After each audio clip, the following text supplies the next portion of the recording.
तो बात है 2005 की। आमिर खान एनडीटीवी को एक इंटरव्यू देते हैं और उसमें वो गुजरात राइट्स के लिए नरेंद्र मोदी और उनकी पार्टी को ब्लेम करते हैं। Somebody like Modi, I mean, there were Indians killed over there. There were innocent Indians who were killed. It's completely irrelevant whether they were Hindus or Muslims or Christians or Parsis or Sikhs. There were Indians being killed by a leader who's supposedly a leader, and he is responsible. He and his party, he and his people are responsible for the killings. और ये तो कुछ नहीं, इसके next year 2006 में Aamir Khan BJP के against Delhi के जंतर मंतर पर प्रोटेस्ट पर भी बैठ जाते हैं। So it wasn't that you were anti-Gujarat or anti-the-dam or any of that? No, I am not anti-Gujarat. I am not anti the dam.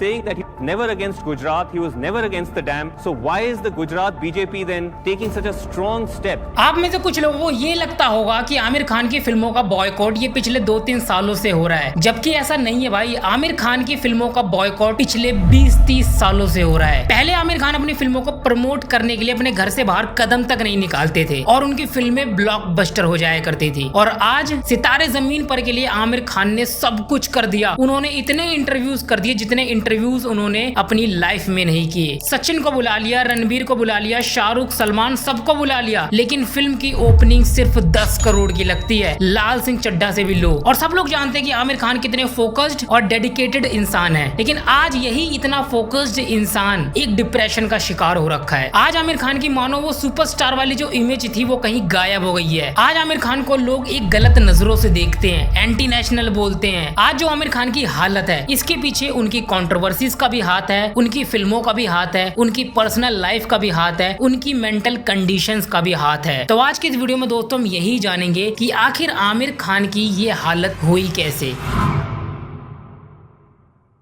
Aamir Khan का जन्म 14 मार्च 1965 को मुंबई में हुआ था। आमिर खान एक फिल्मी बैकग्राउंड से बिलोंग करते हैं। जैसे उनके जो फादर है ताहिर हुसैन, वो एक फिल्म प्रोड्यूसर थे। उनके चाचा नासिर हुसैन, वो भी एक डायरेक्टर और एक प्रोड्यूसर थे। तो इसीलिए आमिर खान को काफी इजीली फिल्म इंडस्ट्री के अंदर एंट्री मिल जाती है। और आमिर खान को बचपन से ही एक्टिंग और फिल्म मेकिंग का काफी शौक था। इसीलिए आमिर खान ने 12वीं के बाद पढ़ाई भी छोड़ दी और बचपन से ही एक्टिंग पे ध्यान देने लग गए। जैसे 1973 में फिल्म आई यादों की बारात में आमिर खान अपना पहला डेब्यू करते हैं एज अ चाइल्ड एक्टर। ये फिल्म आमिर खान के अंकल नासिर हुसैन ने बनाई थी। फिर इसके नेक्स्ट ईयर 1974 में Aamir Khan second time as a child actor film Madhosh में नजर आते हैं।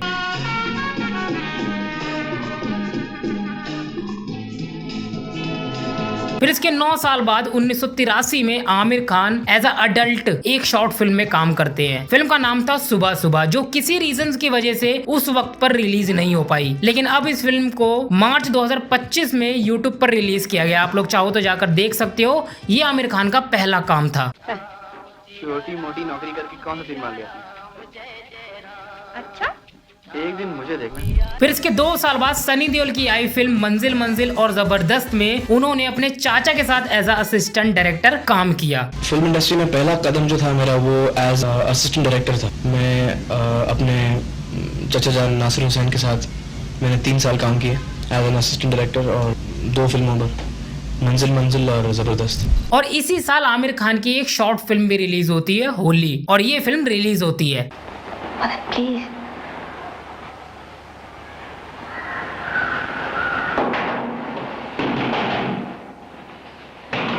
कोई बात नहीं, हम तो चूतिए हैं, दोबारा ट्राई करेंगे। फिर इसके नेक्स्ट ईयर 1986 में आमिर खान रीना दत्ता से शादी कर लेते हैं, मात्र 21 साल की उम्र में। और बाद में आमिर खान को इस शादी से 2 बच्चे पैदा होते हैं, जुनेद, जो आज के टाइम पे पता नहीं कैसा दिखता है, और दूसरी ईरा खान। फिर इसके 2 साल बाद ईयर 1988 में फिल्म कयामत से कयामत तक से आमिर खान अपना बिग स्क्रीन डेब्यू करते। ये फिल्म आमिर खान के कजन मंसूर खान ने डायरेक्ट की थी और ये एक ब्लॉकबस्टर साबित होती है।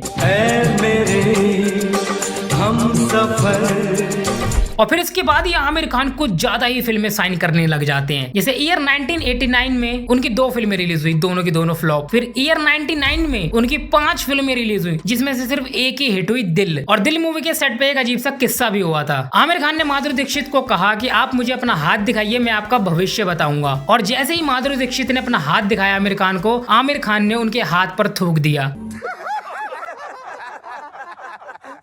हाँ भाई सच में आमिर खान ने उनके हाथ पे थूक दिया और इसके बाद माधुरी दीक्षित एक हॉकी स्टिक लेके आमिर खान के पीछे पड़ जाती हैं। दरअसल ये एक किस्सा मजाक में किया गया था और बाद में मजाक में ही ये बात खत्म हो गई। लेकिन ये जो आमिर खान की 4-5 फिल्में लगातार फ्लॉप हुई ना एक साल के अंदर, यहीं से आमिर खान ने डिसाइड किया था कि वो अब से साल में एक फिल्म करेंगे, ज्यादा से ज्यादा 2 नहीं तो 3 फिल्म करेंगे, इससे ज्यादा फिल्म वो नहीं करेंगे। फिर ईयर 1991 में उनकी 2 फिल्में रिलीज हुई जिसमें से एक हिट हुई, एक फ्लॉप हुई। 1992 में उनकी 3 फिल्में रिलीज हुई जिसमें 2 फ्लॉप हुई, एक हिट हुई। अब इसके बाद आता है ईयर 1993 जहां पे आमिर खान की 2 फिल्में रिलीज होती है जिसमें से एक हिट होती है और एक फ्लॉप होती है। और इसी साल डर मूवी का भी किस्सा होता है। लोग कहते हैं कि आमिर खान ने फिल्म को नेगेटिव रोल की वजह से छोड़ा था, जबकि ऐसा नहीं है भाई। अगर ऐसा होता तो आमिर खान गजनी और धूम 3 जैसी फिल्म कभी करते ही नहीं। बस आमिर खान की और शाहरुख खान की राइवलरी दिखाने के लिए लोगों ने ऐसी न्यूज बना दी थी, जबकि असल बात ये थी कि आमिर खान को फिल्म की स्क्रिप्ट काफी अच्छी लगी थी और आमिर खान काम भी करना चाहते थे। लेकिन आमिर खान की एक डिमांड थी कि दोनों एक्टरों को साथ बैठा कर स्क्रिप्ट सुनाई जाए ताकि दोनों एक्टर अपने अपने रोल्स को लेके कंफर्टेबल रहे। लेकिन फिल्म के जो प्रोड्यूसर थे यशराज जी, उन्होंने मना कर दिया। और फिर क्या, आमिर खान ने भी मना कर दिया। स्टोरी मुझे बेहद पसंद थी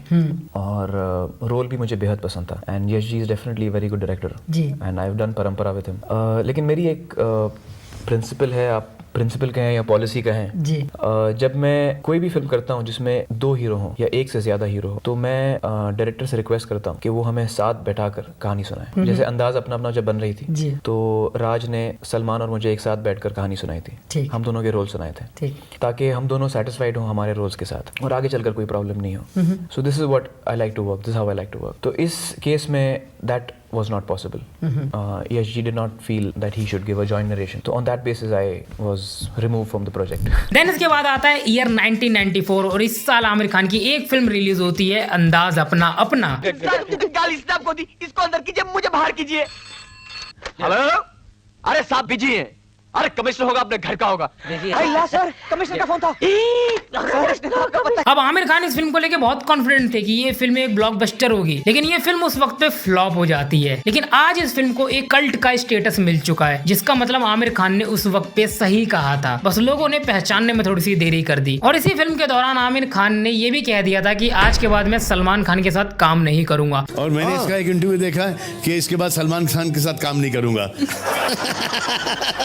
कि इसके बाद लेट आता था, ये करता था, वो करता था। हाँ, वी नेवर गॉट अलोंग। और लास्ट डे पे मुझे ऐसा हुआ कि हाँ छुटकारा, इसके साथ तो मैं लाइफ में कभी काम नहीं करूंगा, film is over, done. But वो मेरी फीलिंग थी उस time, I have to say. But अब मेरी फीलिंग चेंज हो गई है with time. I think I have grown to appreciate what Salman is. Then आता है ईयर 1995। इस साल आमिर खान की 4 फिल्में रिलीज होती है जिसमें से एक हिट होती है रंगीला, बाकी सारी फ्लॉप हो जाती है। और ये आमिर खान को सेकंड टाइम रियलाइज हुआ था कि मैंने फिर से गलती कर दी एक साल में इतनी ज्यादा फिल्में कर। और फिर इसके नेक्स्ट ईयर 1996 में आमिर खान की एक फिल्म रिलीज होती है राजा हिंदुस्तानी, जो कि ब्लॉकबस्टर साबित होती है।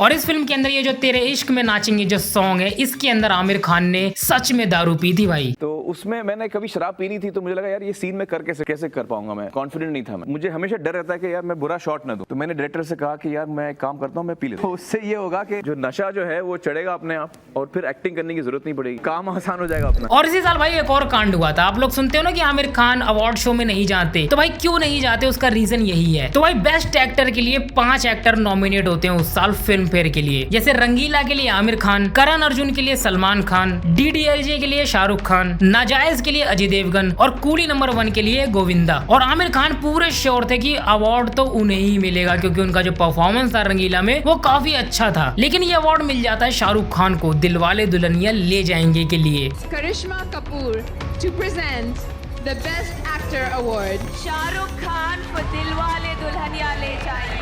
और यहीं से आमिर खान का जो भरोसा है वो फिल्म फेयर से, अवार्ड से उठ जाता है। और देखा जाए तो अवार्ड वैसे आमिर खान को ही मिलना चाहिए था, क्योंकि आमिर खान का जो परफॉर्मेंस था रंगीला मूवी में वो वाकई में ही डिजर्व करते थे। और शाहरुख खान को अवार्ड मिला, जो कि मुझे उनकी परफॉर्मेंस दिलवाले दुल्हनिया ले जाएंगे उतनी खास नहीं लगती। अगर उन्होंने कोई डर जैसी, बाजीगर जैसी परफॉर्मेंस दी हो तो समझ भी आता है। दिलवाले दुल्हनिया ले जाएंगे में एक एवरेज परफॉर्मेंस थी, बट कोई बात नहीं, उन्हें मिल गया। लेकिन यहाँ से आमिर खान के मन में एक खटास आ गई अवार्ड्स को लेकर। फिर इसके नेक्स्ट ईयर 1997 में आमिर खान की एक ही फिल्म रिलीज होती है, इश्क, जो कि सुपर हिट साबित होती है।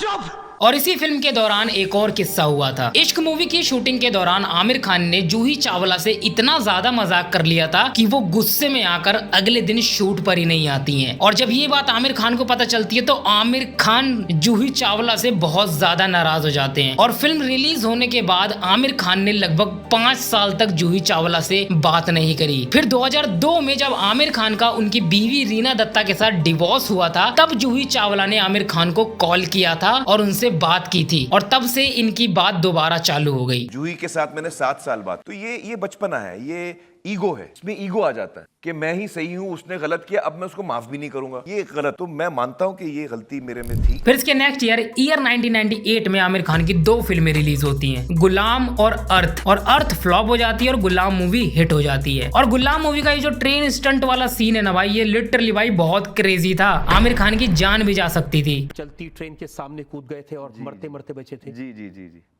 हाँ, वो खास पागलपन था मेरा और वो बिल्कुल नहीं करना चाहिए था मुझे। फिर आता है ईयर 1999। इस साल आमिर खान की 2 फिल्में रिलीज होती हैं, सरफरोश और मन। और दोनों की दोनों फिल्में सुपर हिट होती है। और सरफरोश मूवी के लिए आमिर खान ने सच में आईपीएस ऑफिसर के साथ वक्त गुजारा था, ताकि वो अपने कैरेक्टर को, एक आईपीएस ऑफिसर के कैरेक्टर को सही से समझ पाए। फिर आता है ईयर 2000 और इस साल आमिर खान की एक फिल्म रिलीज होती है, मेला। और ये एक बहुत बड़ी फ्लॉप होती है। और यहीं से ट्विंकल खन्ना की जो आखिरी उम्मीद थी एक्टिंग की, वो भी खत्म हो जाती है। मैं नहीं मानता। और फिर आता है ईयर 2001 और इस साल आमिर खान की फिल्म रिलीज होती है 2, दिल चाहता है, जो कि ठीक ठाक चल गई थी बॉक्स ऑफिस पे। और दूसरी थी लगान। लगान मूवी ना करने के लिए पूरे बॉलीवुड ने आमिर खान को बोला था। हर किसी ने आमिर खान को मना कर दिया था कि इस फिल्म को मत करो, ऐसी फिल्में आज के टाइम पे नहीं चलती हैं। आज फिल्में लंदन, न्यूयॉर्क में शूट होती हैं और तुम कहाँ एक गाँव की कहानी दिखाने बैठे हुए हो। लगान जब आपने फिल्म की, जब एक अलग तरह की फिल्में चल रही थी, फैशनेबल फिल्में थी, उस समय जब आपने तय किया कि मुझे लगान करनी है, आपको किसी ने तो कहा होगा कि भाई ये क्या कर रहे हो? नहीं, बहुत लोगों ने कहा। आई थिंक ज्यादातर जो लोग जानते थे कि मैं क्या बना रहा हूँ या क्या बनाने जा रहा हूँ, तो उनका ये कहना था कि यार बहुत तुम रिस्की चीज बना रहे हो और ये तो मैं नहीं बना। इवन जब आमिर खान जावेद अख्तर जी के पास गए थे फिल्म के डायलॉग लिखवाने के लिए, तो जावेद अख्तर जी ने ये कह दिया था कि इससे घटिया स्टोरी मैंने आज तक नहीं सुनी। लगान मैंने बहुत मना किया था इनको, लगान बना पूरी कोशिश की थी कि मान जाए। एक दिन मैं फोन किया, मैं भाई बहुत प्रॉब्लम है, मैं आपसे मिलना चाह रहा हूँ। तो ये और मैं, भाई क्या कर रहे हैं आप, मुझे क्या है, मैं गाने लिख दूंगा, मगर आपसे मेरे दिल में एक मोहब्बत है इसलिए कह रहा हूँ। तो इन्होंने, इन पे कोई असर नहीं हुआ, नहीं साहब बहुत अच्छी बनेगी, आप फिक्र मत कीजिए। तो मैं तो तय कर लिया कि ये पिक्चर तो जल्दी चलानी है नहीं, अपना काम मेहनत से करो भैया, बाकी छोड़ो इन पे। But when I saw the first cut, I was, मतलब it was like a mule kick on my face. क्या फिल्म बनी। आमिर खान ने कहा कि इस फिल्म में मैं एक्टिंग ही नहीं भाई, इस फिल्म के अंदर मैं पैसा भी लगाऊंगा। उन्होंने फिल्म को प्रोड्यूस भी किया। और एक और नेगेटिव पॉइंट था इस फिल्म के अंदर भाई, जो फिल्म के डायरेक्टर थे आशुतोष गवारीकर, इन्होंने सिर्फ एक ही फिल्म डायरेक्ट की थी, वो भी फ्लॉप थी। तो एक फ्लॉप डायरेक्टर के साथ इतना बड़ा डिसीजन लेना, ये बहुत बड़ा रिस्क था आमिर के लिए। घबराहट थी कि आशुतोष एज ए डायरेक्टर इतनी बड़ी फिल्म संभाल पाएगा नहीं संभाल पाएगा, इतना बड़ा यूनिट, इतने सारे एक्टर्स को लीड कर पाएगा कि नहीं कर। जाहिर है मुझे उस पर भरोसा था, तभी मैंने फिल्म की, लेकिन फिर भी कहीं पर एक चिंता भी थी। लेकिन भाई ये रिस्क एक सक्सेसफुल साबित हुआ। ये फिल्म आज एक आइकॉनिक बन चुकी है। ऑस्कर के लिए 56 फिल्में नॉमिनेट हुई थी, जिसमें से लगान ने भाई टॉप 5 में फिनिश किया था, जो कि एक बहुत बड़ी बात थी। और फिर इसके 3-4 साल बाद तक आमिर खान की कोई फिल्म ही नहीं रिलीज होती है। यानी 2001 के बाद आमिर खान की फिल्म डायरेक्ट 2005 में रिलीज होती है। और भाई 2005 जो था ना, वो आमिर खान के लिए एक कह सकते हो बहुत ही खतरनाक ईयर। पहले तो इस साल आमिर खान की सबसे मच अवेटेड मूवी रिलीज हुई, मंगल पांडे, जो कि इंडिया के सबसे पहले फ्रीडम फाइटर के ऊपर बेस्ड थी। इस फिल्म के ऊपर आमिर खान ने 3 साल मेहनत की थी, बाल उगाए थे, बहुत मेहनत की थी, लेकिन ये फिल्म बॉक्स ऑफिस पे एक एवरेज साबित हुई। ये सब चीजें कहा, मंगल पांडे में मैंने बाल बढ़ा दिए थे, मूंछ बढ़ाई थी, 1-1.5 साल लगे थे मुझे। और इसी साल आमिर खान के साथ भाई 3 कंट्रोवर्सीज होती हैं। पहली कंट्रोवर्सी 2005 की स्टारडस्ट की मैगजीन में एक रिपोर्ट छपती है, जिसमें एक ब्रिटिश रिपोर्टर जेसिका हाइंस ये कहती है कि मैं 1998 में आमिर खान से मुलाकात होती है गुलाम मूवी के सेट पर और यहीं से हम दोनों एक दूसरे को डेट करने लगते हैं। और जब जेसिका प्रेग्नेंट हो जाती है तो जेसिका आमिर खान को बताती है कि मैं प्रेग्नेंट हूँ। तो आमिर खान कहते हैं कि इस बच्चे को गिरा दो नहीं तो रिश्ता खत्म कर लो। और जेसिका ने बच्चे को रख कर रिश्ता खत्म कर लिया। लेकिन ना ही कभी जेसिका ने और ना ही कभी आमिर खान ने पब्लिकली इस चीज को एक्सेप्ट किया है। ये बस एक रिपोर्ट थी जो उस टाइम पे काफी बवाल हुआ था। फिर अगली कंट्रोवर्सीज होती है आमिर खान वर्सेस अमिताभ बच्चन की। 2005 में अमिताभ बच्चन की फिल्म रिलीज होती है ब्लैक और इस फिल्म को आमिर खान काफी ज्यादा क्रिटिसाइज करते हैं। ब्लैक जब मैंने देखी मुझे नहीं पसंद आई, मैं क्या करूं। और उसमें मुझे लगा कि यार हम क्या दिखा रहे हैं अपनी ऑडियंस को, मुझे क्या बुरा लगा मैं बताऊं। हम जब बच्चों के बारे में, एक लड़की है जो सुन नहीं सकती, वो देख नहीं सकती, वो बोल नहीं सकती, हम उस बच्ची को थप्पड़ मार रहे हैं, उसका सर पानी में ढकेल रहे हैं और उसको हम डरा के इस मतलब डरा धमका के उसको टॉर्चर करके हम उसको सिखा रहे हैं। हिंदुस्तान में आप देखें देश भर में चाइल्ड अब्यूज कितना होता है हिंदुस्तान में। हम बच्चों को थप्पड़ मारने में 2 दफा सोचते ही नहीं, हमको लगता है बड़ी नॉर्मल चीज है। थप्पड़ मारना तो बहुत नॉर्मल चीज है हिंदुस्तानियों के लिए। चाइल्ड अब्यूज इतना ज्यादा है हिंदुस्तान में और आप उसमें आप एक फिल्म दिखा रहे हैं जिसमें आपका लीड एक्टर जो है उसको थप्पड़ मार रहा है, उसका सर पानी में डाल रहा है और उसके बाद वो ठीक हो जाता है, मतलब सीख लेती है जो कुछ सिखाना था। तो आप क्या मैसेज दे रहे हैं ऑडियंस को? आप मैसेज ये दे रहे हैं कि भैया तुम्हारे बच्चे में कोई प्रॉब्लम हो तो उसको खूब मारो, ठीक हो जाएगा। और भाई ये तो कुछ नहीं, उन्होंने अपने ब्लॉग के अंदर ये तक लिख दिया था कि जो अमिताभ बच्चन का परफॉर्मेंस है वो काफी ओवर द टॉप है भाई, मेरे सर के ऊपर से निकल गया। और ये सुनकर अमित जी को सच में गुस्सा आ गया, जिनको कभी नहीं आता, क्योंकि अमिताभ बच्चन ने ब्लैक मूवी के लिए कोई भी पैसा नहीं लिया था। तो इसलिए अमिताभ बच्चन साहब को थोड़ा गुस्सा आ गया और अमिताभ बच्चन रिप्लाई देते हैं कि मैं पूरे सम्मान के साथ कहता हूँ कि तुमने जितनी भी फिल्में की हैं और वो सारी फिल्में मुझे पसंद भी आई हैं, उन सारी फिल्मों में वही खूबियां थी जो आपको ब्लैक मूवी के अंदर गलत लग रही हैं। जैसे लगान मूवी के अंदर अपनी क्रिकेट टीम बनाने के लिए एक हैंडीकैप इंसान का यूज किया गया, फना मूवी के अंदर एक अंधी लड़की का इस्तेमाल किया गया। क्या ये सेंसिटिव नहीं था?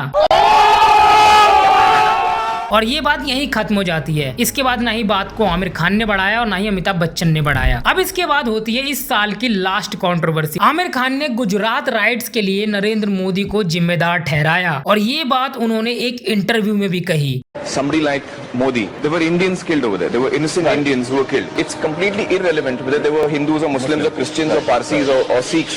There were Indians being killed by a leader who's supposedly a leader, and he is responsible. He and his party, he and his people are responsible for the killings of and high trauma on thousands of Indians. And in my opinion, the person and the people who do this, indulge in these kind of things, are most unpatriotic.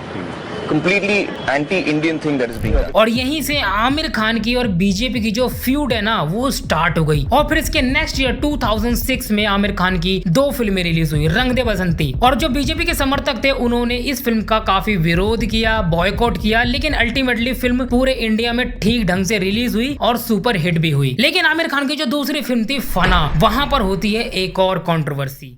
तो इसी साल 2006 में ना India में एक protest चल रहा था नरेंद्र मोदी जी के अगेंस्ट पर, और ये प्रोटेस्ट था नर्मदा डैम को लेकर। तो होता क्या है, आमिर खान उसी साल अपनी दूसरी फिल्म फना को प्रमोट करने के लिए गुजरात जाते हैं। और आप हमारी देश की मीडिया को जानते ही हो, जहां सवाल पूछना चाहिए वहां वो लोग पूछते नहीं है और जिधर नहीं पूछना चाहिए वो लोग वहां पूछ देते हैं। तो आमिर खान से इन्होंने एक पॉलिटिकल क्वेश्चन पूछ लिया और आमिर खान उस वक्त क्या बोलते हैं, आमिर खान ने भी यही कहा कि भैया लोग तो ठीक ही कह रहे हैं, उनको उनका हक मिलना चाहिए, उनको जमीनें मिलनी चाहिए। तो अब होना क्या था, बीजेपी के जो समर्थक थे वो पहले ही से ही आमिर खान से चिढ़े हुए थे। अब इस स्टेटमेंट के बाद वो और ज्यादा चिढ़ गए और इसके बाद ही आमिर खान के पोस्टर जलाए जाने लग गए, पुतले जलाए जाने लग गए। आमिर खान की फिल्म फना को बॉयकॉट किया जाने लगा और आमिर खान की फिल्म को गुजरात में रिलीज तक नहीं होने दिया, इतना ज्यादा अग्रेसिव हो गए थे वो लोग। और इसके बाद ही आमिर खान जाकर भाई दिल्ली के जंतर मंतर पर प्रोटेस्ट पर बैठ जाते हैं उन्हीं लोगों के साथ। बीजेपी सपोर्टर्स का कहना था कि आमिर खान को माफी मांगनी होगी क्योंकि आमिर खान डैम बनाने के खिलाफ बोल रहा है, देश की प्रगति को रोक रहा है, देश के विकास को रोक रहा है। Please say sorry that I was not aware of the whole about the institution which organization which is going to support. जबकि आमिर खान का कहना यह था कि मैं डैम बनाने के खिलाफ नहीं हूँ, जिन लोगों को न्याय नहीं मिल रहा मैं उसके खिलाफ हूँ, मेरी फिल्म को क्यों नहीं रिलीज होने दिया। और आमिर खान ने साथ ही ये भी कहा कि मैं माफी क्यों मांगू, मैं कुछ गलत नहीं कर रहा, मैं माफी नहीं मांगूंगा। No, I am not anti-Gujarat. I am not anti the dam. I was simply voicing what the Supreme Court had already stated in its order, that people have to be rehabilitated. I did not expect, therefore, that there would be an agitation from political parties. This was about a little over a month ago, and at that time, my film Rang De Basanti was running in theaters. years, and both the Congress and the BJP youth workers or something came on television and they were burning my photographs and posters. I am not a spokesperson of the Narmada Bachao Andolan. I am not a member of that organization. I have nothing to do with that organization. In fact, what I am saying perhaps is quite different from what they are saying. In fact, I am saying I have nothing against the dam. They have a lot of problems with the dam. I am saying I have nothing against the dam. I am saying the people who have been displaced should be rehabilitated, and that is all I am saying. As an individual, suppose I am saying something wrong. Let's assume I am saying something wrong. Suppose, can I say what I want to or not? Am I going to be bullied? Is my voice going to be throttled? Is this a democracy or not? I am not apologizing because I have not done anything wrong. I should not apologize. Why should I apologize? I am not apologizing because I am very clear what I stood for is in the right. और इसी वक्त आमिर खान का काफी लोगों ने समर्थन भी किया था कि आमिर खान ठीक बोल रहे हैं, डैम बनना चाहिए, लेकिन उसके साथ ही जिन लोगों के साथ अन्याय हो रहा है उनको न्याय भी मिलना चाहिए। लेकिन ये सब बवाल के बाद फना को रिलीज नहीं होने दिया गुजरात में, फिल्म फिर भी सुपर हिट रही। और फिर इसके नेक्स्ट ईयर 2007 में आमिर खान की फिल्म रिलीज होती है तारे जमीन पर। इस फिल्म को आमिर खान ने डायरेक्ट किया था और ये फिल्म भी एक सुपर हिट साबित होती है। और इस साल आमिर खान के साथ कोई भी बवाल नहीं होता, ना ही कोई बॉयकॉट होता है। और इसी साल आमिर खान को एक ऑफर भी आता है, मैडम तुसुड साउथ म्यूजियम। इस म्यूजियम के अंदर बॉलीवुड के सभी एक्टरों के स्टैचू लगे हुए हैं। और 2007 में आमिर खान को भी ऑफर आया था इस चीज का, लेकिन आमिर खान अपनी फिल्म के अंदर इतने ज्यादा बिजी थे कि उन्होंने इस ऑफर को ही मना कर दिया। और इससे पता चलता है कि आमिर खान जब एक फिल्म पे काम करते हैं तो वो कितने फोकस और कितने डेडिकेशन के साथ काम करते हैं। जब मुझे जो इंटीमेशन आई तो मैं अपने काम में अक्सर बिजी रहता हूँ। जो मेरी प्रायोरिटीज हैं वो ये नहीं है मेरी प्रायोरिटी, ये तो फैक्ट बात है। मेरी प्रायोरिटी ये नहीं है कि मैं खड़े रहूँ, फोटो वोटो खिंचा के पुतला बनाऊँ, ये मेरी प्रायोरिटी नहीं। मैं उस वक्त बिजी हूँ अपने काम में, मैं कुछ कर रहा हूँ। हो सकता है वो अलग वक्त में मुझे पूछते तो मैं हाँ भी बोल देता, पता नहीं मुझे। लेकिन उस वक्त मैं बिजी था तो मैंने बोला यार इस वक्त मेरे पास बिल्कुल टाइम नहीं है, मैं फिल्म के अंदर बिजी हूँ, मुझे ये सब नहीं करना। मेरी प्रायोरिटी है जो मैं कर रहा हूँ उस पर मेरा ध्यान रहता है, फिर मैं आसपास सोचता नहीं हूँ मुझे क्या करना है क्या नहीं। फिर आता है ईयर 2008 और बवाल इस साल होता है। तो 2008 के दिसंबर महीने में दो फिल्में रिलीज होनी थी। शाहरुख खान की रब ने बना दी जोड़ी जो 12 दिसंबर को रिलीज हो रही थी, और इसके 2 हफ्ते बाद आमिर खान की गजनी रिलीज हो रही थी 25 दिसंबर को। तो शाहरुख खान ने अपनी फिल्म को प्रमोट करने के लिए एक यूनिक तरीका निकाला, यानी एक यूनिक वे में अपनी फिल्म को प्रमोट किया उन्होंने। क्योंकि पहले सोशल मीडिया वगैरह उतना नहीं था तो ऐसे उल्टे सीधे स्टंट करने पड़ते थे ताकि मीडिया की नजर आए उनकी फिल्म पर। तो आमिर खान ने भी एक स्टंट किया। आमिर खान ने क्या किया, जितने भी मल्टीप्लेक्सेस हैं इंडिया के अंदर उन सभी के स्टाफ को गजनी कटिंग करवा दी। यानी कि पूरे इंडिया में पोस्टर की जरूरत ही नहीं है, जो गजनी का लुक है वो पोस्टर की तरह काम कर रहा था पूरे इंडिया के अंदर। और ये चीज बहुत ज्यादा वायरल हो जाती है और कहीं ना कहीं शाहरुख खान की जो मूवी थी रब ने बना दी जोड़ी वो थोड़ी सी ओवर शेडो हो जाती है। और जब शाहरुख खान से पूछा जाता है स्टंट के बारे में आमिर खान के, तो शाहरुख खान कहते हैं कि मैं हूं ही इतना बड़ा ब्रांड कि लोग मेरा इस्तेमाल करते अपनी चीजों को प्रमोट करने के लिए। You take the biggest brand in the country, that is Shah Rukh Khan, and then use that platform to publicize yourself. I think the problem is I can't use any other brand because there is no one bigger than me. तो फिर इसके बाद क्या था भाई, आमिर खान ने भी बोल दिया अपने ब्लॉग के अंदर कि शाहरुख खान मेरे पैर चाट रहा है और मैं उसे बिस्किट खिला रहा हूँ। अब इस बात से शाहरुख खान के फैंस को तो बुरा ही लगा, लेकिन साथ में जो न्यूट्रल ऑडियंस थी उन्हें भी बुरा लगा। लोगों का ये कहना था कि यार चलो कोई बात नहीं, आप लोग दोस्त हो, आप लोग आपस में हंसी मजाक करते हो, एक दूसरे को टोंट मारते हो, लेकिन यार ये कुत्ता वुत्ता ये सब बोल देना ये थोड़ा सा गलत हो जाता है, ऐसे शब्द यूज नहीं करने चाहिए। जिसके बाद आमिर खान ने पब्लिकली आके शाहरुख खान से, उनके फैंस से, जितने भी लोग थे सबसे माफी भी मांगी। No, Shahrukh is a very dear friend of mine and I have the highest respect and regard for him. I think some of my fans felt I shouldn't have said that. So to those people who were uncomfortable with that post or were disturbed by it, my sincere apology, because I didn't mean to, upset anybody, or that is not my intention. My intention was just in good humor. अभी ऐसा ना दोस्तों, जो शाहरुख खान है ना वो आमिर खान से हमेशा मजे लेते रहते हैं और आमिर खान कभी रिप्लाई नहीं देते शाहरुख खान को। जैसे 2005 के फिल्म फेयर में शाहरुख खान ने आमिर खान का मजाक उड़ा दिया था। Hi Amir, how are you man? Good to see you man. Come. Yeah, ladies and gentlemen, let's hear it for Amir. He's here. Amir is right here. Hi Amir, everything's good. Yeah. Okay, Aamir एक बात बताओ, रंग दे बसंती में तुमने काम किया राकेश के साथ और यूट्यूब के, हंसो मत यार, Aamir is a serious actor. एक बात बताओ आमिर, कैसा लग रहा है यहाँ पर आकर, कैसा लगा तुम्हें जब तुमने रंग दे बसंती जैसी इंटेंस फिल्म के अंदर काम किया? Come on.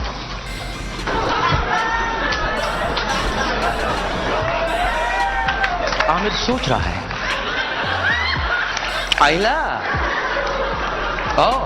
क्या अच्छा अच्छा अच्छा। और ऐसी शाहरुख कई बार स्टेटमेंट पास करते रहते हैं और इसके अंदर भी अगर आप देखोगे तो शाहरुख खान ने ही पहले शुरुआत की थी। तो इस बार आमिर खान ने भी सोचा कि मैं भी कुछ कर देता हूँ और आमिर खान ने किया तो कुछ ज्यादा ही बड़ा बवाल हो गया, कुत्ता बोल दिया उन्होंने। फिर इसके नेक्स्ट ईयर आमिर खान की फिल्म रिलीज होती है 3 इडियट और इस फिल्म को भी आमिर खान प्रमोट करने के लिए एक नया स्टंट करते हैं। और जब इस प्रमोशन कैंपेन को लेके शाहरुख खान से पूछा गया तो शाहरुख खान ने आमिर खान को छिचोरा बोल दिया। आमिर की फिल्म 3 इडियट्स आ रही है और वो शहर शहर जाकर अपनी फिल्म को प्रमोशन कर रहे हैं। तो मैं आपसे पूछना चाहूंगी कि आप किस सिटी में जाकर प्रमोशन करेंगे अपनी फिल्म को? Sorry to use this word, थोड़ा छिछोरापन होता है and I don't think so कि एक लेवल पे आके फिल्म मेकर्स और I would like to believe हम भी उसी लेवल के हैं कि हम अपनी फिल्म की पब्लिसिटी करने के लिए छिछोरापन करेंगे। और फिर आमिर खान ने भी ये रिप्लाई दे दिया, अगर उनको लगता है कि मैं अपने देश में अलग अलग जगह जा रहा हूँ, अगर उनको ये छिछोरा लगता है तो ये उनका ख्याल है, मैं क्या कह सकता हूँ कि जहाँ तक छिछोरापन का सवाल है, उन्होंने ये वर्ड इस्तेमाल किया छिछोरा। शायद वो इस चीज के बारे में ज्यादा जानते होंगे क्योंकि वो काफी छिछोरापन खुद अपनी जिंदगी में करते हैं तो वो बड़े एक्सपर्ट हैं इन चीजों। अब दोस्तों देखो, कुल मिला के बात पता है क्या, ये दोनों ऐसे ही स्टेटमेंट एक दूसरे के ऊपर काफी टाइम से देते हुए आ रहे हैं। And he stays within the limits of that. He does mostly romantic films and he likes to work with a certain kind of people and he's very good at that. I think he keeps his audience very happy in that way. I have a totally different way of working. I don't play safe at all. Shahrukh's big strength is that he really knows how to keep the media on his side and make personal relationships with a lot of the people from the media who are in powerful positions. What does it feel like to be number 2 after Amir? Unfortunately, I don't have anything written like Amir here, but I can. You know, the guys who sell other watches, they have to write stuff here. We don't need to. He should talk about himself, not about me. I think he should restrict it to praising his film, praising himself, not talking about my PR or marketing. What he does, I don't question. I think he's wonderful. I've always praised and said that he's really a fantastic actor. He does his job very well. He's conscientious. I don't think he should get into the territory of what I do because he doesn't know me well enough to comment on that, and I don't like it. He named a dog after me, which is okay. I say okay, that's a joke. So XYZ things when they say it's all right, but beyond that, I think he should restrict himself. लेकिन इन दोनों की जो fight है ना, ये कभी भी इतनी सीरियस थी ही नहीं। अब आप खुद देखो, 3 इडियट की प्रमोशन जब हो रही थी उस वक्त ये दोनों एक दूसरे को छिछोरा बोल रहे थे, लेकिन जैसे ही 3 इडियट रिलीज हुई, उसकी सक्सेस पार्टी रखी गई, तो इन दोनों को देखो कैसे इन दोनों का भाईचारा बढ़ गया। And whenever Amir and me have a discussion and a fight, we sort it out personally, so we never have an issue. And I say it from the bottom of my heart that I always look up to Amir as an actor, as a star, as someone I can learn from. He doesn't know this. Amir Khan and Juhi Chawla, my favorite actor and actress when I was in college and I saw QS. Well, he's being extremely generous. No, I'm not being generous. But that the feeling is entirely mutual, and I have the highest regard and love for Shah Rukh. And I'm so glad that he's here today to wish us. I'm so glad. हाँ, तो इससे पता चलता है कि इन दोनों के बीच में कभी कोई सीरियस लड़ाई थी ही नहीं। तो आपकी अदालत में शाहरुख खान ने बताया कि जब आमिर खान ने उन्हें कुत्ता बोला था, तब आमिर को इतना बुरा लगा था कि आमिर खान ने उनके घर जाके उनसे और उनके परिवार से माफी मांगी। बट एक्चुअली फिर वो मेरे घर आए और बहुत स्वीटली उन्होंने कहा कि यार ये मुझे लगता है जो मैंने बात इवन मजाक में भी कही हो, डबल मीनिंग भी हो या इसका मायने गलत हो गया हो, ये उनका बड़प्पन है कि मुझे लगता है यार कि तेरे बच्चों को ये बात अच्छी नहीं लगी होगी, तो मैं तुमसे तो बाद में माफी मांगूंगा या सॉरी कहूंगा या सॉर्ट आउट करूंगा। I want to talk to Aryan and Suhana and explain to them that I have lot of respect for your father and I would have not said it and even if I did ये निकल गया, मेरे इसके मायने नहीं थे and I didn't mean it. तो वो उन्होंने बहुत बड़ापन दिखाया और वो बात वहीं रिजॉल्व हो गई। और फिर इसके कुछ सालों बाद तक आमिर खान के साथ कोई बवाल नहीं होता। फिर आता है साल 2014 और इस साल रिलीज होती है फिल्म पीके और पीके को लेकर एक बहुत बड़ा बवाल बन जाता है। फिल्म को बॉयकॉट किया जाता है, आमिर खान के अगेन पुतले जलाए जाते हैं, लेकिन ये फिल्म काफी अच्छी बनी थी तो लोगों ने इसको भर भर कर प्यार किया और इस फिल्म को ऑल टाइम ब्लॉकबस्टर बना दिया। लेकिन अगर किसी एक इंसान का भी दिल दुखा है तो उसके लिए मैं माफी मांगना चाहता हूँ क्योंकि वो हमारा इंटेंशन बिल्कुल नहीं। You know, the film has made 340 crores in India, which means the Indians have paid their hard-earned money to you guys. That's how good the film was. So you really don't have to apologize, Amir. तो मैं माफी इसके लिए नहीं मांग रहा हूँ कि मैंने कुछ गलत कहा है, माफी इसलिए मांग रहा हूँ अगर मैंने किसी का दिल दुखाया अनजाने में। फिल्म जो कह रही है उसके साथ हम आज भी खड़े हैं, उसमें कोई दो राय नहीं है हमारी तरफ से। और फिर उसी साल नरेंद्र मोदी जी बनते हैं इंडिया के प्राइम मिनिस्टर और प्राइम मिनिस्टर मोदी जी सबको इन्विटेशन देते हैं बॉलीवुड के स्टार्स को, जिसमें आमिर खान भी थे। और आमिर खान जाते हैं, मोदी जी से मिलते हैं और उन्हें पीके मूवी की सीडी भी देते हैं। लेकिन बीजेपी के जो सपोर्टर्स थे वो अब भी नाखुश थे। उनका मानना अब भी यही था कि क्या आमिर खान ने नरेंद्र मोदी जी से माफी मांगी कि नहीं मांगी। यानी 2005-6 की जो वो चिंगारी थी ना, वो अभी तक जल रही है भाई बीजेपी सपोर्टर्स के अंदर। और फिर इसके नेक्स्ट ईयर 2015 में आमिर खान दे देते हैं ये statement. I think in the last maybe 6 months, 8 months,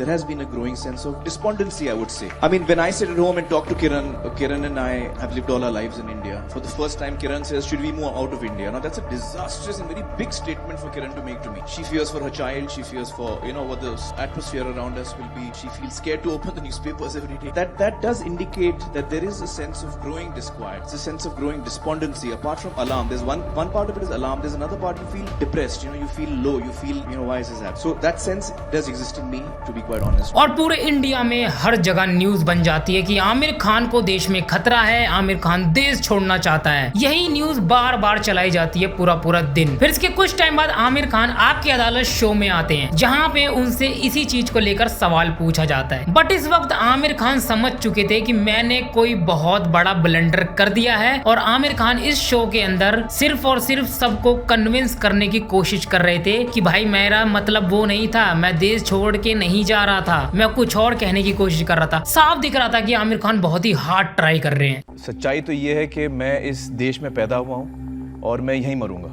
ये मैं आपको साफ बता दूं। तो ये समझने की जरूरत है कि हम अक्सर घर पे बातचीत करते हैं, अक्सर हम एक दूसरे से बहुत सारी चीजें कहते हैं। उसका मतलब ये नहीं कि हम 100% वो उस चीज पे एक्शन लेने वाले हैं या हमारा वो इरादा भी है। किरण ने एक्चुअली एक भावना प्रकट की थी, एक इमोशन मुझे बताया था और उस इमोशन से मैं घबरा गया था। तो मैंने एक्चुअली, अगर आप मेरा इंटरव्यू देखें तो मैंने कहा कि I feel what you are saying is disastrous, I don't agree with what you are saying, it's a disastrous thing. तो मैं बिल्कुल ये बात मानता नहीं हूँ। उनको भी देश नहीं छोड़ना है, वो बिल्कुल क्लियर है कि उनको भी यहीं रहना है। किरण जी भी यहीं पैदा हुई हैं, वो भी यहीं मरेंगी और हम दोनों को देश से बहुत प्रेम है, कतई हम देश नहीं छोड़ के जाने वाले हैं, ये मैं आपको क्लियर बता दूं बात। लेकिन दोस्तों बात ये थी ना यहाँ पे कि लोगों को सच में काफी बुरा लगा था इस टाइम पे। जो नॉर्मल ऑडियंस थी, लोगों ने सवाल उठाए कि इंडिया में 1993 वाला ब्लास्ट हुआ, 26/11 हुआ, तब आपको खतरा महसूस नहीं हुआ? 2015 में ऐसा कुछ बड़ा हुआ भी नहीं और आपको खतरा महसूस होने लग गया। और जो बीजेपी सपोर्टर्स थे ना, वो थोड़ा पर्सनली भी ले रहे थे इसको, क्योंकि जस्ट नरेंद्र मोदी जी पीएम बने थे और आमिर खान ने ये स्टेटमेंट दे दिया था। तो बीजेपी वाले भी थोड़ा सा पर्सनल ले गए इसको। और उसी साल आमिर खान की फिल्म रिलीज होती है दंगल, जिसका अगेन बॉयकॉट होता है, पोस्टर जलाए जाते हैं, पुतले जलाए जाते हैं, लेकिन अल्टीमेटली फिल्म काफी कमाल की होती है और ये फिल्म भी एक ऑल टाइम ब्लॉकबस्टर बन जाती है। मेडल जीतने के लिए किस तरह कुश्ती लड़ी जाती है? मेरा बस चला है तो मैं अभी यहीं आपको बता दूं कि कुश्ती किस तरह लड़ी जाती है। फिर इसके नेक्स्ट ईयर 2017 में आमिर खान पहली बार टर्की जाते हैं और टर्की के प्रेसिडेंट से मिलते हैं। लेकिन इंडिया में इस चीज को लेकर कोई भी बवाल नहीं होता। आमिर खान की एक फिल्म भी रिलीज होती है, सीक्रेट सुपरस्टार, जिसके ऊपर कोई बॉयकॉट ट्रेंड नहीं होता। फिल्म रिलीज होती है और सुपर हिट भी होती है। फिर इसके 2 साल बाद 2019 में आमिर खान की फिल्म रिलीज होती है ठग्स ऑफ हिंदुस्तान, जो कि काफी बुरी फिल्म होती है और वो फ्लॉप भी हो जाती है। फिर आता है ईयर 2020 और इस वक्त Aamir Khan second time Turkey जाते हैं और इस बार वो टर्की के प्रेसिडेंट की वाइफ से मिलते हैं। और जैसे ही ये फोटो वायरल होती है और इंडिया में हो जाता है बवाल। अब पिछली बार जब आमिर खान गए थे तब बवाल नहीं हुआ था, इस बार गए तो क्यों बवाल हो गया? इसके पीछे का भी एक कारण है। उसी साल टर्की के प्रेसिडेंट ने एक स्पीच दी थी जिसमें उन्होंने कहा था कि इंडिया के अंदर मुस्लिमों को मारा जा रहा है और ये और कोई नहीं, हिंदू मार रहे हैं। ये स्पीच आई थी फरवरी 2020 में और आमिर खान की जो फोटो है वो आई थी अक्टूबर 2020 में। इसीलिए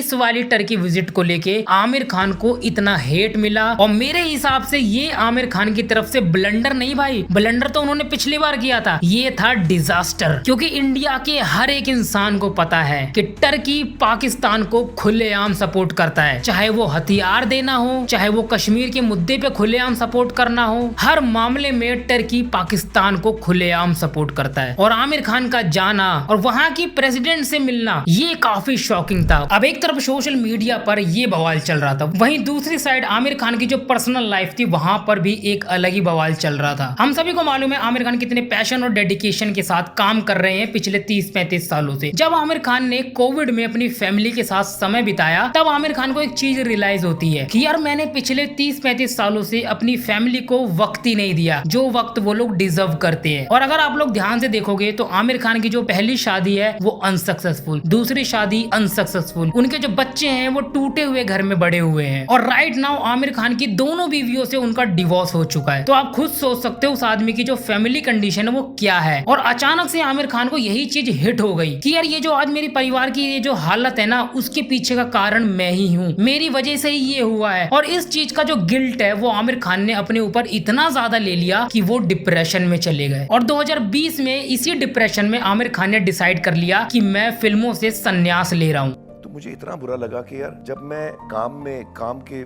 नशे में, क्रिएटिविटी के नशे में खोया हुआ था, उस वक्त मुझे नहीं पता था कि आया जब 4 साल की थी उसको कौन सी चीजें अच्छी लगी, क्या सपने के, क्या डर थे, what were her insecurities, what were her dream, मुझे पता ही नहीं, क्योंकि मैंने ध्यान ही नहीं। मेरे जो डायरेक्टर्स थे उनके साथ मैं वक्त बिताता था, उनके आशुतोष के क्या ड्रीम्स है मुझे पता है, आशुतोष की क्या इनसिक्योरिटीज है मुझे पता है, लेकिन मेरे बच्चों की मुझे नहीं पता है। तो मुझे बहुत बुरा लगा और मुझे बहुत गुस्सा आया, मुझे अपने आप पे गुस्सा आया कि ये मैंने कैसे किया और कैसे हो गया मुझसे। ये अपने आप पे गुस्सा आया और मैंने फैसला कर लिया कि मैं अब लाल सिंह मेरी आखिरी फिल्म है, इसके बाद में कोई फिल्म नहीं करूंगा। और जब ये फिल्म रिलीज होती है तो हर कोई जानता है कि इस फिल्म के साथ क्या होता है। फिल्म का बॉयकॉट किया जाता है और ये फिल्म एक डिजास्टर साबित होती है। और लाल सिंह चड्ढा ऐसे आमिर खान को बहुत उम्मीदें थी, और जब ये फिल्म फ्लॉप होती है ना तो आमिर खान और ज्यादा टूट जाते हैं। लेकिन एक फिल्म जो मैंने की थी जो मुझे बहुत दुख हुआ वो थी लाल सिंह चड्ढा। लाल सिंह चड्ढा मुझे लगा था कि हमने अच्छी खासी फिल्म बनाई है, लेकिन पब्लिक को वो पसंद नहीं आई। वो बहुत बड़ा इमोशनल हिट था मेरे लिए। देन इसके बाद आमिर खान की जो फैमिली होती है, उनके जो बच्चे होते हैं, वो आमिर खान को समझाते हैं कि आप रिटायरमेंट लेके क्या करोगे भाई, जाओ बाहर जाओ, काम करो,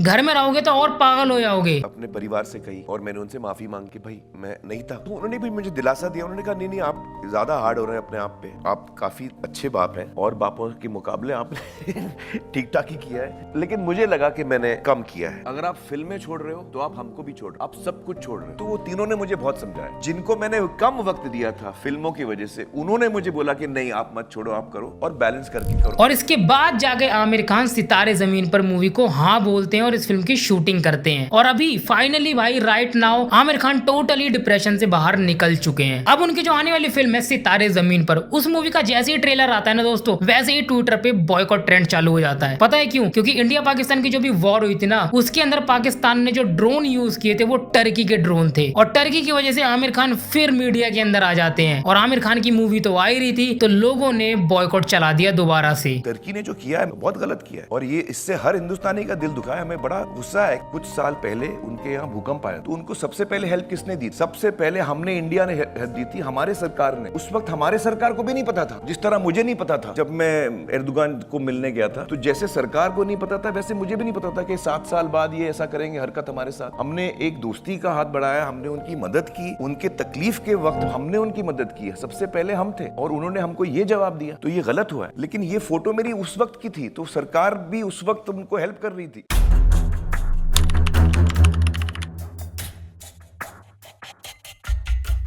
तो ये इनटॉलरेंट वाली स्टेटमेंट और टर्की विजिट, इन दोनों की वजह से आज आमिर खान को लेके मार्केट के अंदर एक परसेप्शन सा बन गया है कि ये तो देशद्रोही है, ये तो हिंदू हेटर है और पता नहीं न जाने क्या क्या। लेकिन लोग ये भूल चुके हैं कि आमिर खान ने इस देश के लिए किया क्या है। आमिर खान ने हमेशा से ऐसी फिल्में बनाई है जिसने समाज के ऊपर एक इम्पैक्ट छोड़ा है। लगान, तारे जमीन पर, 3 इडियट, दंगल, इन फिल्मों ने यंगस्टर्स को, यूथ को इंस्पायर किया है। आमिर खान ने सत्यमेव जयते जैसा शो दिया इंडिया को, जिसका इम्पैक्ट इतना ज्यादा है कि आज भी उस शो की बराबरी कोई शो नहीं कर पाता। लेकिन दोस्तों पता, उस वक्त भी आमिर खान को मुस्लिमों ने गाली बकी थी। उन्होंने ये कहा कि ये तो काफिर है, ये सिर्फ हिंदुओं की प्रॉब्लम्स दिखाता है, हमारी प्रॉब्लम्स नहीं दिखाता। लेकिन इसके बाद जब पीके मूवी आई तो हिंदुओं ने गाली बकी आमिर खान को। फिर इसके बाद जैसी सीक्रेट सुपरस्टार मूवी आई, फिर मुस्लिमों ने गाली बकी आमिर खान को कि इसके अंदर मुस्लिम को टारगेट किया गया है। आई मीन इन चुनिंदा लोगों की अगर माने तो आमिर खान हिंदुओं का भी दुश्मन है, मुस्लिमों का भी दुश्मन है। लाल सिंह चड्ढा करने के के बाद सिखों का भी दुश्मन बन गया। आमिर खान ने हिमाचल में आई फ्लड के अंदर 25 लाख का डोनेशन दिया। 2010 में आई लेह में फ्लड में आमिर खान ने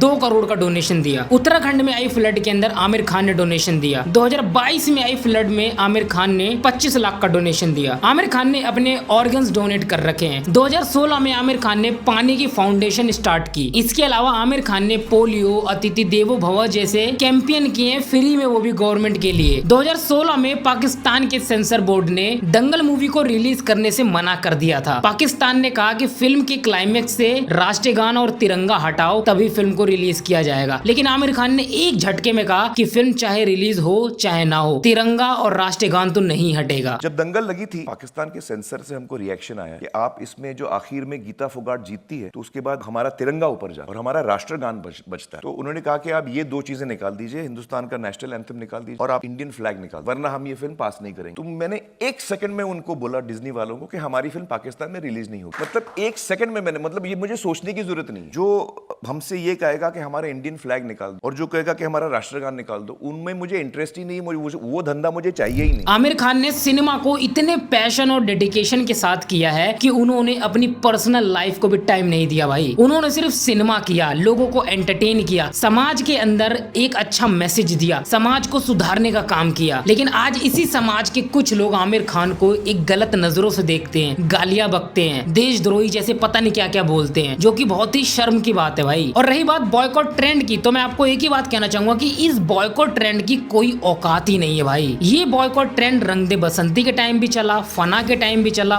पीके के टाइम भी चला, दंगल के टाइम भी चला, लेकिन कुछ उखाड़ नहीं पाया ये आमिर खान का। और लाल सिंह चड्ढा फेल हुई क्योंकि उसका कंटेंट ही कमजोर था। और सितारे जमीन पर ये मूवी अगर अच्छी हुई ना, मैं गारंटी के साथ कह सकता हूँ इस फिल्म को रोकना मुश्किल ही नहीं नामुमकिन होगा। बाकी जाते जाते आमिर खान के कुछ अपकमिंग प्रोजेक्ट मैं आप लोगों को बताना चाहूंगा। सितारे जमीन पर के बाद आमिर खान राजकुमार हिरानी के साथ दादा साहब फाल्के की एक बायोपिक पे काम करेंगे और सब लोग जानते हैं कि ये एक ब्लॉकबस्टर जोड़ी है। फिर इसके बाद आमिर खान मेरे फेवरेट डायरेक्टर लोकेश कनगराज के साथ काम करेंगे और मैं बहुत खुश हूँ कि लोकेश कनगराज के साथ आमिर खान जैसे एक्टर ने कोलैब किया है और मैं इसके लिए भाई बहुत एक्साइटेड हूँ। बाकी दोस्तों ये है आमिर खान की सच्चाई। आप लोगों को वीडियो कैसा लगा आप लोग कमेंट में बता सकते हो। आज के लिए इतना ही है। जय हिंद, वंदे मातरम।